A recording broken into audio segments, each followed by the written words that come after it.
तो बच्चों question number 161 हम लोग डिस्कस करेंगे। बच्चों यहाँ पर एक टर्मिनल एल्काइन दिया हुआ है और इस टर्मिनल एल्काइन में हाइड्रोजनेशन करना है। ऑब्वियस सी बात है, जब भी हम एल्कीन और अल्काइन में हाइड्रोजनेशन करते हैं तो किसी न किसी कैटालिस्ट के प्रेजेंस में करते हैं। कैटालिस्ट यहाँ नहीं दिया हुआ है, लेकिन बाय डिफ़ॉल्ट हमें मानना होता है निकेल, प्लेटिनम, पीडी ये सब यूज़ किया जाता है। खैर, फाइनली जब हम इस एल्काइन का हाइड्रोजनेशन करेंगे बोले तो इस एल्काइन बच्चों सी ट्रिपल बॉन्ड सी में जब हम हाइड्रोजनेशन करेंगे तो बच्चों ये एल्कीन में कन्वर्ट हो जाएगा। होने को तो ये एल्केन में भी कन्वर्ट हो सकता है, बट आगे जो है यहाँ पर दिया हुआ है H+, ठीक है ना, और साइक्लाइजेशन हुआ है तो यहाँ पर बच्चों एक ही मोल H2 का यूज करना है। क्यों करना है आगे भी आपको समझ में आएगा। फाइनली यहाँ पर बच्चों जब हम एक मोल हाइड्रोजनेशन करेंगे, इसमें हाइड्रोजन का एडिशन करेंगे तो ये टर्मिनल वाला CH CH2 में बदल जाएगा, डबल बॉन्ड CH बन जाएगा, है ना बच्चों। यहाँ पर भी एक कार्बन है, यहाँ भी एक कार्बन है, 2 हो गया। फिर उसके बाद बच्चों ये 3 हो गया, फिर ये 4 हो गया, ये 5 हो गया और ये 6 हो गया। तो यहाँ से इधर एक करना है इसे, फिर ऐसे, फिर उसके बाद बच्चों ऐसे इस प्रकार से कर देना। कर दिया। अब उसके बाद समझने वाली बात यह है कि अब इसमें क्या करना है बच्चों, इलेक्ट्रोफिलिक एडिशन रिएक्शन करना है H+ के साथ। जब इस एल्कीन का अटैक होगा इस H+ पर तो मार्कोनी रूल के अकॉर्डिंग इलेक्ट्रोफाइल तो जुड़ेगा यहाँ पर और बच्चों कार्बोकैटायन बनेगा यहाँ पर। फिर उसके बाद बच्चों ये यहाँ से इधर, फिर यहाँ से इधर, फिर यहाँ से इधर, फिर यहाँ से इधर और फिर ये OH। जैसा कि हम देख रहे हैं कि बच्चों इस रिएक्शन के मतलब इस कंपाउंड के अंदर ही इलेक्ट्रोफाइल भी प्रेजेंट है, CH+ कार्बन है, और इसी कंपाउंड के अंदर बच्चों न्यूक्लियोफाइल भी प्रेजेंट है। तो न्यूक्लियोफाइल का अटैक हो जाएगा इलेक्ट्रोफाइल पर। जो अटैक करता है, जिस पर अटैक करता है उसके बीच में बॉन्ड बनता है, इंट्रामोलिकुलर अटैक हो रहा है। तो ये 1, ये 2, ये 3, ये 4, ये 5 और ये 6, कुल मिलाकर 6 मेंबर का रिंग बन रहा है, जो कि आगे दिखाया हुआ भी है। तो समझने वाली बात यह है बच्चों कि यहाँ पर 6 मेंबर का रिंग बन जाएगा और 6th मेंबर जो है इसमें ऑक्सीजन है। ऑब्वियस सी बात है, इस ऑक्सीजन के ऊपर पॉजिटिव चार्ज भी आएंगे, तो इसको न्यूट्रल में बदलने के लिए हम वहाँ से H+ जैसे ही रिमूव करेंगे तो ऑक्सीजन न्यूट्रल हो जाएगा। ये हो गया बच्चों 6, ये हो गया 1 2 3 4 5 हो गया। जैसा कि हम देख रहे हैं कि पहले कार्बन पर एक मिथाइल ग्रुप भी प्रेजेंट है, तो हम यहाँ पर एक CH3 ग्रुप भी लगा देंगे। इस प्रकार से ये बन गया। अब सवाल ये नहीं पूछा है, सवाल ये पूछा है कि जो प्रोडक्ट बना है and product form in the above reaction is, है ना, एक कंपाउंड प्राप्त होगा या मिक्सचर प्राप्त होगा, क्या होगा नहीं होगा। आपको मैंने बहुत बार बोला है, फिर से एक बार बोलता हूँ बच्चों, ये जो कार्बन है ये है sp2 कार्बन। जब भी sp2 carbon sp3 chiral carbon में बदलता है, देखिए यही कार्बन है ना वो, ये देखिए sp3 है बच्चों, और तो और ये कायरल कार्बन भी है। क्यों, यहाँ पर देखिए एक हाइड्रोजन भी है। जब भी sp2 carbon sp3 chiral carbon में बदलता है बच्चों, तो ऐसी स्थिति में बनने वाले प्रोडक्ट की संख्या हमेशा 2 होती है। ऐसा इसलिए होता है बच्चों क्योंकि sp2 कार्बन होने का मतलब है कि वो प्लेनर है, और जब उसके ऊपर न्यूक्लियोफाइल का अटैक होगा तो एक बार प्लेन के ऊपर से होगा और एक बार प्लेन के नीचे से होगा। तो जो 2 प्रोडक्ट बनेंगे वो दोनों एक दूसरे के मिरर इमेज होंगे, ठीक है ना। तो आपको तो सीधा सीधा क्या याद रखना है, सीधा सीधा ये याद रखना है कि जब भी sp2 carbon sp3 chiral carbon में बदलता है तो ऐसी स्थिति में बनने वाले प्रोडक्ट की संख्या 2 होती है। ये भी 2 है बच्चों, ठीक है ना। तो sp3 कायरल कार्बन में बदल गया तो यहाँ पर बनने वाले प्रोडक्ट की संख्या 2 होगी। अच्छा, चूंकि बनने वाले प्रोडक्ट में बच्चों कायरल सेंटर की संख्या केवल एक ही है, कायरल सेंटर की संख्या कितनी है, 1 है। तो ऐसा कोई भी कंपाउंड जिसमें कायरल सेंटर की संख्या केवल 1 हो, कायरल कार्बन हो, तो वो बच्चों ऑप्टिकली एक्टिव होता है। क्या होता है बच्चों, ऑप्टिकली एक्टिव है। यहाँ पर 2 कंपाउंड प्राप्त होंगे, दोनों एक दूसरे के मिरर इमेज होंगे। तो जब दो कंपाउंड ऑप्टिकली एक्टिव हों और साथ ही साथ एक दूसरे के मिरर इमेज हों, तो उन दोनों कंपाउंड का जो मिक्सचर होता है उसको हम लोग बोलते हैं रेसिमिक मिक्सचर।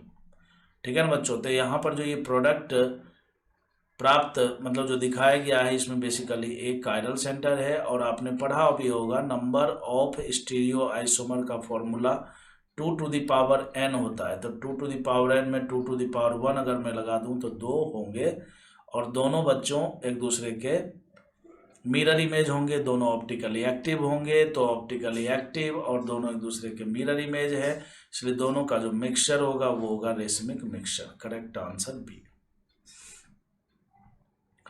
क्वेश्चन नंबर 162 में बच्चों कहता है कि how many moles of BH3 are needed to react completely with 2 moles of 1 pentene. देखिए बच्चों 1 पेंटीन है भाई, कोई भी है, आपको मैं कॉन्सेप्ट समझाता हूँ। बच्चों बेसिकली क्या है ना, ये एक एल्कीन ले लिया और इसका रिएक्शन हम कराते हैं BH3 के साथ, ठीक है ना। तो BH3 बच्चों यहाँ पर एक इलेक्ट्रोफाइल होता है ना, इसका अपना एक मैकेनिज्म है, इसको शॉर्ट ट्रिक से मैं आपको समझाता हूँ। यहाँ से बच्चों ये जो BH3 है इसको हमें HBH2 के रूप में इस तरह से लिख देना होता है। इसको हम यहाँ से तोड़ देते हैं, इसको हम यहाँ से तोड़ देते हैं, और ऐसा करने से बच्चों RCH2 फिर बच्चों CH2 है ना, और इसी CH2 में यहाँ पर BH2 भी जुड़ जाएगा। ये आपको समझ में आया क्या?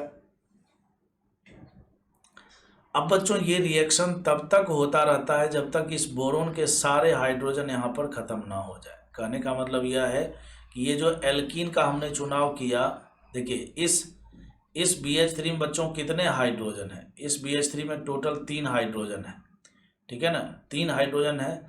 तो बच्चों इन तीनों हाइड्रोजन को कंज्यूम करने के लिए, क्या बोला मैंने, इन तीनों हाइड्रोजन को कंज्यूम करने के लिए एल्कीन के 3 मोल यूज में लिए जाएंगे। अभी जो मैंने आपको दिखाया है वो 1 मोल यूज करके बताया है। अब मैं आपको दूसरा मोल यूज करके बताता हूँ। दूसरे मोल में बच्चों फिर से आप इस तरह से एक एल्कीन ले लिया, और ये जो BH2 है ना, ये जो BH2 है, इस BH2 के एक H को इधर, और फिर बच्चों यहाँ पर BH2 में एक ही हाइड्रोजन बचेगा, तो BH, और इससे क्या जुड़ा हुआ है, इससे जुड़ा हुआ है बच्चों CH2, फिर CH2 और फिर R, ठीक है ना, ऐसा जुड़ा हुआ है। अब फिर से वही काम हम करेंगे, यहाँ से क्या करेंगे, इसको तोड़ देंगे और इसको भी तोड़ देंगे, इसको इसमें चिपका देंगे, तो देखिए प्रोडक्ट बनाते हैं। प्रोडक्ट मैंने बनाया बच्चों RCH2, फिर उसके बाद बच्चों CH2, फिर उसके बाद बच्चों BH, अभी भी बोरन के पास एक हाइड्रोजन है, यहाँ पर CH2 और फिर बच्चों R। आप अगर गौर से देखोगे ना तो बच्चों ये जो RCH2 है और ये RCH2 जो है ये 2 बार प्राप्त हो गया। इसका मतलब यह है कि ये जो एल्कीन हम यूज में ले रहे हैं ना, इन्हीं दोनों में हाइड्रोजन ऐड हो रहा है, और ये 2 बार इसमें ऐड हो गया। अब तीसरी बार बच्चों, तीसरी बार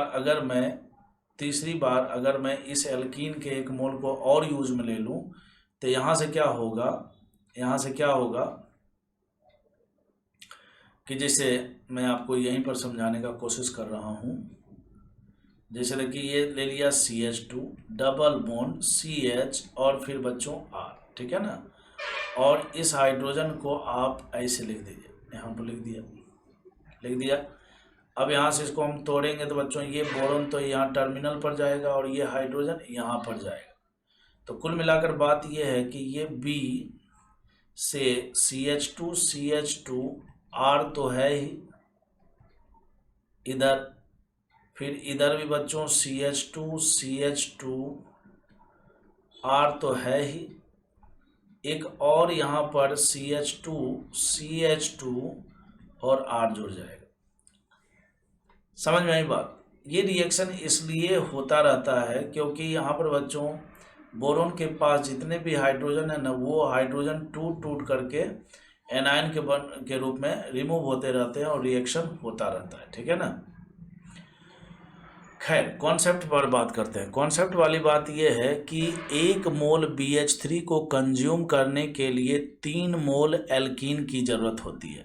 क्या बोला मैंने? ठीक है ना, इसको मैं मिटा देता हूँ। 1 मोल BH3 को मतलब 3 मोल एल्कीन को कंज्यूम करने के लिए 1 मोल BH3 की ज़रूरत होती है। मतलब 3 मोल एल्कीन 1 मोल BH3 के बराबर है। ठीक है ना बच्चों? इसलिए अगर मैं 1 मोल एल्कीन की बात करूं तो 1/3 मोल BH3 यूज होगा। और अगर मैं बच्चों 2 मोल एल्कीन की बात करूं तो 2/3 मोल BH3 यूज होगा। तो कुल मिलाकर आंसर क्या हो गया इसका? 2/3 मोल। मैं उम्मीद करता हूं आपको समझ में आ गया होगा। अब यहाँ पर बच्चों जो एल्कीन है, जो मैंने यहाँ पर R लिया था, इस R के जगह पर आप इस प्रकार से CH3 CH2 CH2 ऐसे और ये CH डबल बॉन्ड CH कर दीजिए तो क्या हो गया? ये 1 पेंटीन हो गया ना, तो इसी को हमने R बोल दिया। तो हमने एक ऐसा तरीका आपको बता दिया, एक ऐसी बात बताई जो सभी एल्कीन पर लागू होता है। 1 पेंटीन तो कंफ्यूज करने के लिए दिया हुआ। ठीक है ना।